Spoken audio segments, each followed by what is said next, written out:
propuesta parte de la galería. Ellos son quienes nos han convocado a los tres y bueno, cada uno desde su trayectoria personal y desde su estilo ha intentado acoplar obras que le fueran un poco, que nos cuadrara a los tres y que funcionaran bajo el título de Cara a Cara.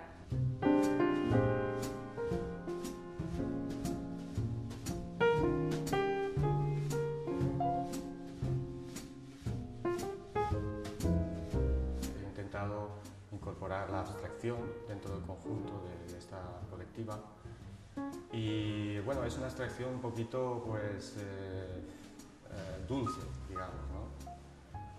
He intentado hacer unas caras donde me impregno de mi niñez y colores muy vivos para que sean alegres. Quizás estoy en un momento en mi vida en el que necesito eso y por eso lo plasmo.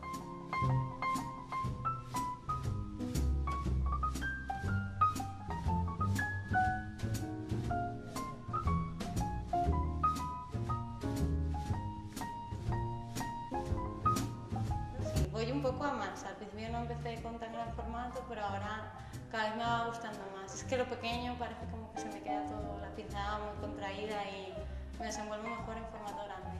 Llevo diferentes formas de hacer retrato, el año pasado hice de una forma y ahora voy inspeccionando un poco sobre este tema. Es difícil porque siempre se puede seguir y puedes ir sacando más matices, puedes ir concretando más o también puedes dejarlo todo más plano, más sintético, o sea que también es una de las cosas más difíciles, saber cuándo también tienes que parar.